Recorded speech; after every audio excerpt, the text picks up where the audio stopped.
Hello friends, कैसे हैं आप लोग। मेडुअल और एंशियन हिस्ट्री की स्टडी में हम आगे चलेंगे आज बौद्ध संघ की कार्यप्रणाली को। पिछली कक्षाओं में हमने बौद्धिज़्म तक पहुंच गए थे और बौद्ध धर्म के बारे में थोड़ी बहुत जानकारियां ली थी। तो आज उसी की कड़ी में हम आगे बढ़ेंगे। यहाँ पर लिखा है बौद्ध संघ की कार्यप्रणाली। तो बौद्ध धर्म ने एक संघ बनाया था, उसी की कार्यप्रणाली को देखेंगे हम क्या लिखा है इसमें। तो बौद्ध के समय में ही बौद्ध संघ की स्थापना हो गई थी। बुद्ध के समय में ही बौद्ध संघ की स्थापना हो गई थी। बुद्ध ने शिष्य आनंद के अनुरोध पर वैशाली में स्त्रियों को संघ में प्रवेश की अनुमति दी थी। ठीक है, पहले तो ये कह रहे थे कि स्त्रियों का प्रवेश संघ में जो है वर्जित है, लेकिन बाद में आनंद ने इनको मनाया तो इन्होंने कहा ठीक है, हम इसमें स्वीकार करते हैं स्त्रियों को। यद्यपि आरंभ में वे इसके पक्ष में नहीं थे। स्त्रियों का संघ पुरुष संघ से अलग होता था। ठीक है, ऐसा इसलिए होता था कि जैसे कि वो डिस्टरबेंस न पैदा हो, बस इसी कारण था। स्त्रियों का संघ पुरुषों से अलग होता था, किंतु स्त्री संघ का संचालन पुरुष ही करता था। ठीक है, उसके बाद आगे हम दूसरे नंबर पर देखेंगे। बौद्ध संघ का स्वरूप लोकतांत्रिक था। प्रधान भिक्षु की नियुक्ति न तो बाहर से होती थी और न ही पूर्व प्रधान के मनोनयन से होती थी, बल्कि समस्त भिक्षुओं के मत द्वारा प्रधान का चुनाव होता था। संघ के सदस्यों के प्रवेश का अधिकार प्रधान को ही नहीं था, बल्कि वृद्ध भिक्षुओं और की एक समिति इस मामले को देखती थी। ठीक है, वृद्ध भिक्षु जो थे उनकी एक समिति थी और वो भी इस मामले को देखती थी। उसके बाद हम तीसरे नंबर पर देखेंगे। यहाँ पर प्रत्येक 15वें दिन में पूर्णिमा और अमावस्या को साय काल में उपोषय नामक सभा होती थी, जिसमें प्रतिमोक्ष का पाठ किया जाता था। प्रतिमोक्ष विनय पिटक नामक ग्रंथ की एक मठ संघ संबंधी सूची थी, जिसमें 226 प्रकार के पाप कर्म और उनके प्रायश्चित करने के तरीके का विवरण था। ठीक है, अब इस सभा में प्रत्येक सदस्य इस पाठ के माध्यम से स्वयं नियमों के उल्लंघन को स्वीकार करते थे। जैसे ये एक हिसाब से आप पादरी में जा करके अपनी बात को लोग कह करके अपनी गलत कर्मों को स्वीकार करते थे और आगे न करने के लिए बताते थे, ठीक उसी प्रकार ऐसा भी था। ये विनय पिटक को संबोधित करता था और उसके पाप कर्म अथवा अपराध पर वयस्क वृद्ध की एक समिति विचार करती थी। यदि समिति सदस्य को प्रायश्चित करने या संघ से निकलने की आज्ञा देती थी तो वो निकल जाते थे। भिक्षु वर्षा को छोड़कर अन्य समय धर्म का उपदेश देते थे और भ्रमण करते रहते थे। भिक्षुओं को 3 महीने तक वर्षा के दिनों में एक ही स्थान पर रहना पड़ता था और वश्य या वास कहा जाता था। ठीक है, जिन्हें वश्य या वास कहा जाता था। वश्य या वर्षा काल की समाप्ति पर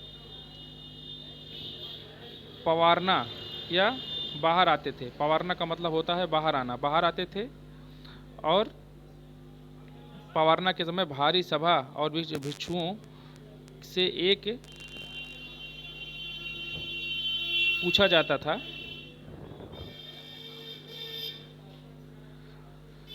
कि उसे कोई गलती तो नहीं हुई है। मतलब जब वो बाहर निकलते थे उनसे ये पूछा जाता था कि उनसे कोई गलती तो नहीं हुई है। और संघ में बच्चे, चोर, ऋणी व्यक्ति, रोगी और दासों का प्रवेश वर्जित था। ठीक है, इनको नहीं मिलता था जगह।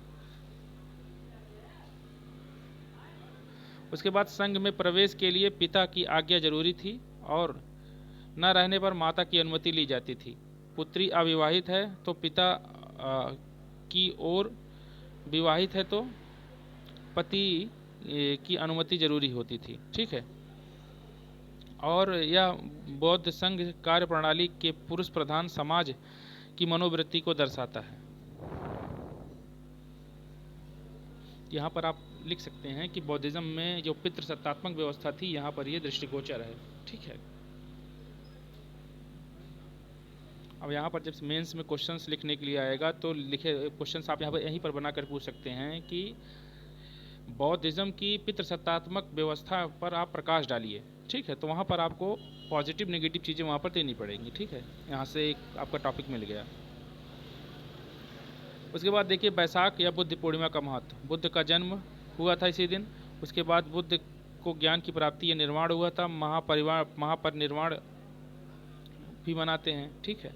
अब अष्ट महास्थान क्या थे इनके देख लीजिए। तो एक लुम्बिनी था जहाँ पर इनका जन्म हुआ था।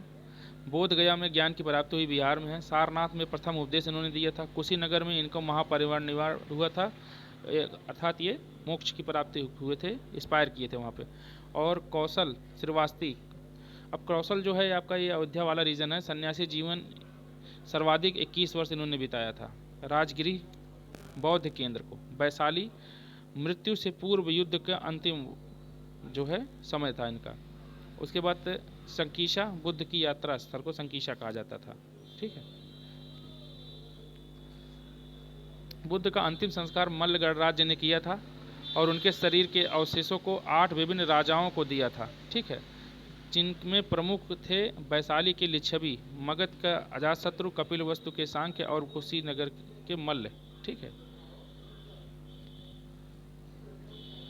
बुद्ध ने अपने ज्ञान और उपदेश के क्रम में विभिन्न स्थानों की यात्रा की। इसी क्रम में उन्होंने श्रावस्ती के कौशल में अंगुलीमाल नामक डाकू को भी शिक्षा दीक्षा दिया। अवंती उज्जैन के शासक चंद्र प्रद्योत ने बुद्ध को आमंत्रित किया, परंतु वृद्धावस्था के कारण अवंती नहीं जा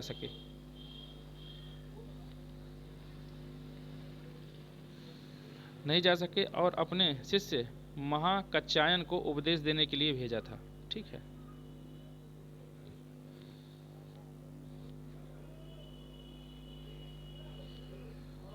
बौद्ध संगीतियाँ किस प्रकार से हुई थी, तो इसको काफ़ी इंपॉर्टेंट है, ये पूछा जाता है। यहाँ पर स्थान दिया गया है, यहाँ पर संख्या दी गई है और यहाँ पर शासक, अध्यक्ष और कार्य क्या था। तो पहला बौद्ध संगीति थी, ये राजगिरी में थी। शासक थे उस समय के अजातशत्रु और अध्यक्ष थे यहाँ के महाकश्यप। और कार्य हुआ था सुत्त पिटक एवं विनय पिटक का संकलन। ठीक है। सुत्त पिटक को आनंद ने संकलित किया था और विनय पिटक जो थी ये शिष्य उपाली ने इसका संकलन किया था। ठीक है। और विनय पिटक में बेसिकली जो है अपना कॉन्फ्रेंस, जिस प्रकार से कॉन्फ्रेंस किया जाता था जा करके ईसाइयों में, उसे कॉन्फ्रेंसन यहाँ पर भी बॉक्स बनाए गए थे। ये आप जा करके कॉन्फ्रेंस करिए, अपनी गलतियों के बारे में बताइए, यदि सुधरने लायक होगा सुधरेगी, नहीं तो आपको संघ को छोड़ना पड़ेगा। ठीक है। तो एक कन्फेशन था विनय पिटक।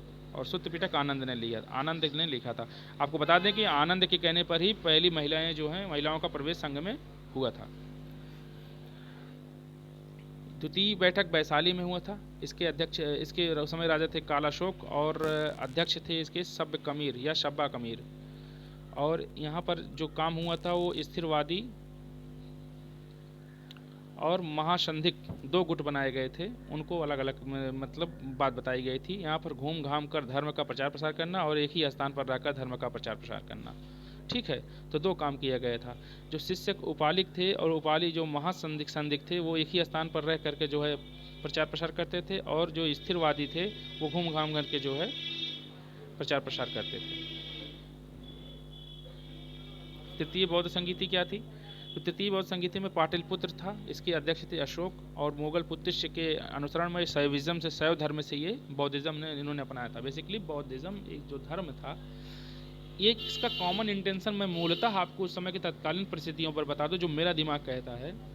तो धर्म के माध्यम से, ध्यान से समझिए इसको, धर्म के माध्यम से शासन की प्रतिनिधित्व करना था और धार्मिक साम्राज्यवाद की विचारधारा को बढ़ाना था। यही कारण था कि ये सम्राट अशोक ने भी ऐसा किया था। यही कारण था कि जो है गौतम बुद्ध ने भी किया था, महावीर स्वामी ने भी ऐसा ही किया था। चाहे आप कोई भी धर्म उठा लीजिए कि शासन को धर्म से अलग नहीं किया जा सकता है। धर्म में चाहे मुस्लिम धर्म को देखिए, वो धर्म को लेकर के आगे बढ़ते हैं। ईसाई जो है ईसाइयत को लेकर के आगे बढ़ रहे हैं। हिंदू धर्म को लेकर के आगे बढ़ रहा है। तो कहने का मतलब ये है कि जिसका जितना बड़ा धर्म प्रसार होगा, लोग होंगे, वो उतना बड़ा उसका राजनीतिक प्रतिनिधित्व होगा। ठीक है। तो यहाँ पर पाटलिपुत्र अशोक मुगल तिष्य द्वारा जो है किया गया था। यहाँ पर अभिधम्म पिटक का संकलन किया गया, तिष्य ने किया था इसका। और अशोक के अभिलेखों में बैठक की चर्चा नहीं है, अतः इसकी प्रामाणिकता संदिग्ध है कि अशोक ने ही इसको करवाया था, क्योंकि कहीं पर भी देवनामपीय ने इसके बारे में चर्चा नहीं की है। ठीक है। चतुर्थ बैठक ये कुंडलवल कश्मीर में हुआ था, कनिष्क के समय में हुआ था। अध्यक्ष थे वसुमित्र और उपाध्यक्ष थे अश्वघोष। ठीक है। हीनयान एवं महायान शाखा में बौद्धिज्म विभाजित हो गया था। ठीक है। मैंने आपको बताया था कि एक समय आएगा कि विभाजन सबका सुनिश्चित होगा, कोई इससे बचा नहीं है। ठीक है, इसके लिए एक सूत्र होता है रब पक। ठीक है, तो एक होगा राजगिरी, दूसरा होगा वैशाली, तीसरा होगा पाटलिपुत्र और चौथा होगा आपका कश्मीर का कुंडलवन। और एक होता है अक और अक। ठीक है, राजगिरी में इसको किसने करवाया था? तो अजात शत्रु ने करवाया था। दूसरा काकशोक या कालाशोक ने करवाया था। तीसरा अशोक ने करवाया था और चौथा कनिष्क ने करवाया था। ठीक है, सूत्र इसको याद कर लीजिए। उसके बाद यहाँ पर देखिए हीनयान और महायान।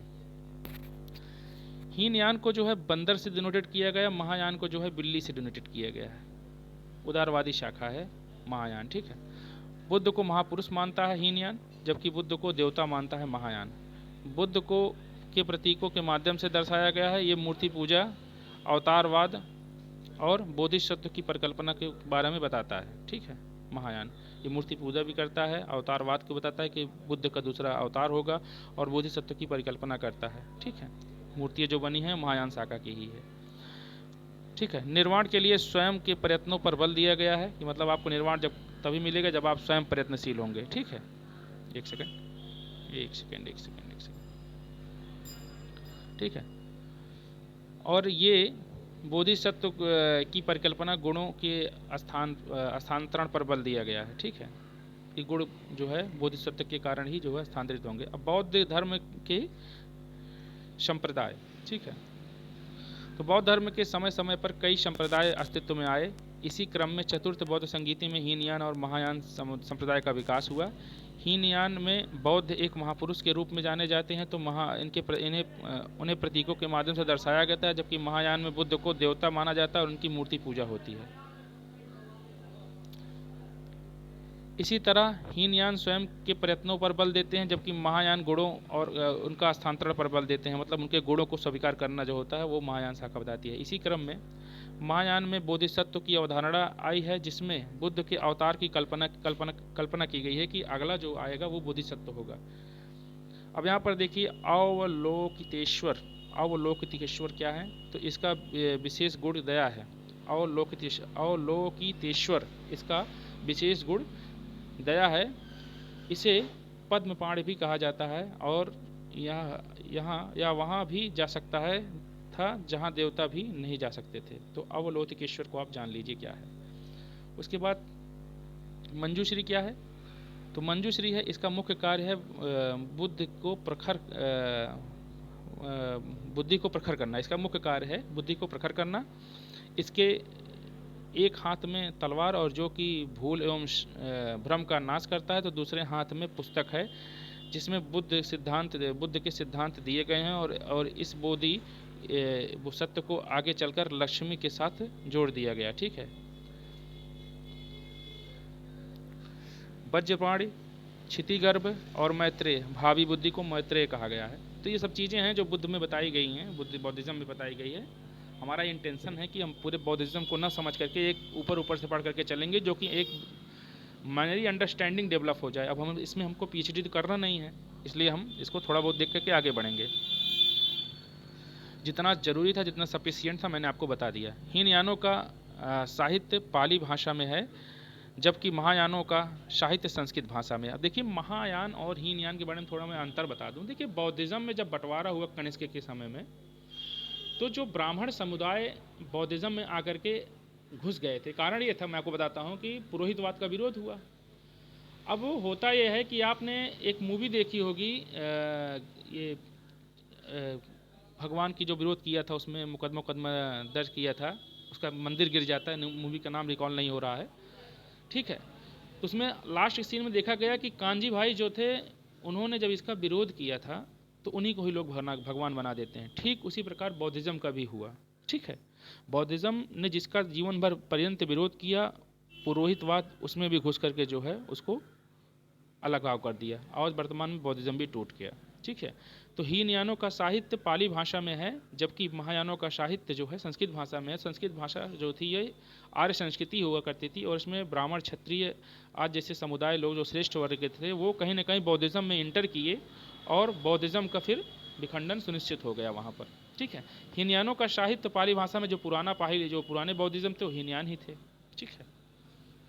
महायान से संबंधित उप संप्रदाय माध्यमिक शून्यवाद, थोड़ा ऊपर ले चलते हैं इसको, ज़्यादा सही रहेगा। माध्यमिक शून्यवाद जिसके प्रवर्तक नागा अर्जुन हैं तथा विनय विनय एवं योगाचार संप्रदाय के प्रवर्तक असंग मैत्रेय नाथ को माना जाता है। बौद्ध धर्म में वज्रयान संप्रदाय का विकास हुआ। इसका विकास 7वीं सदी में हुआ था। ठीक है। कश्मीर में सर्वज्ञ मित्र ने इसका विकास किया। तो वज्रयान शाखा जो है सर्वज्ञ मित्र ने कश्मीर में किया था और इसमें तंत्र मंत्र पर बल दिया जाता था। अब देखिए यहाँ पर कितना कर्मकांड आ गया है। तथा देवी देवताओं का संबंध भी बुद्ध के साथ जोड़ा गया और देवी तारा को बुद्ध के साथ जोड़ दिया गया। ठीक है।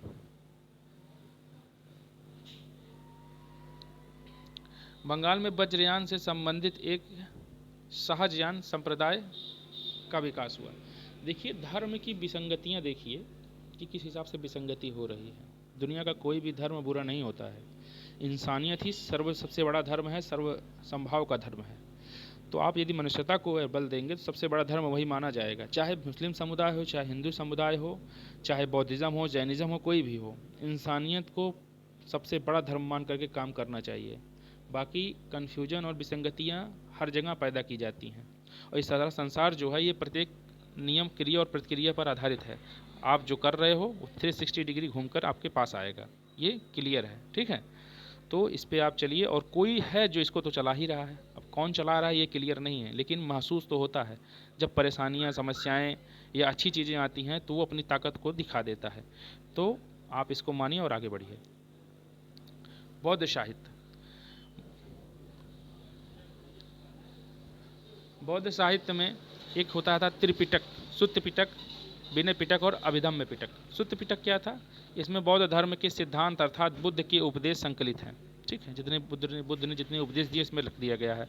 इसका संकलन प्रथम बौद्ध संगीति में आनंद ने किया था। ठीक है। आगे बढ़ते हैं, इसको मैंने ऊपर ही बता दिया था आपको। इससे संबंधित खुद्दक निकाय में थेर गाथा एवं थेरी गाथा भिक्षु और भिक्षुणियों द्वारा रचित कविताएं थी। तो आनंद ने जो सुत्त पिटक लिखा था ये जो है पहली बौद्ध संगीति में लिखा गया था और इसमें थेरी गाथा लिखा गया जो भिक्षु और भिक्षुणी कविताएं लिखती हैं उसमें इसका संकलन है। ठीक है। और बुद्ध के उपदेश भी इसमें संकलित हैं। और रखिए सुत्त पिटक से जुड़ी जातक कथाएं भी इसी में हैं। ठीक है। जिसमें बुद्ध के पूर्व जन्म की कहानियों का उल्लेख भी मिलता है। चलिए आगे बढ़ते हैं। सुत्त पिटक से ही संबंधित दीर्घ निकाय है जिसमें बुद्ध के पुनर्जन्म सिद्धांत पर चर्चा मिलती है और इससे जुड़े हुए ग्रंथ महापरिनिर्वाण सूत्र में बुद्ध के निधन और अंत्येष्टि का वर्णन मिलता है। विनय पिटक इसमें संघ संबंधी नियम है। इसका संकलन उपाली ने किया था। संघ संबंधी नियम है और इसका संकलन जो है उपाली ने किया था। ठीक है। विनय पिटक में बेसिकली जो है एक कॉन्फ्रेंस प्रक्रिया थी, जो कॉन्फ्रेंस किया जाता था। अभिधम्म पिटक क्या था? इसमें बौद्ध धर्म के दार्शनिक सिद्धांतों की विवेचना की मिलती है और इसकी रचना मोगल पुत्तिष्य ने किया था। तो पहला आनंद ने किया था और दूसरा विनय पिटक उपाली ने किया था, तीसरा अभिधम्म पिटक मोगल पुत्तिष्य ने किया था। ठीक है।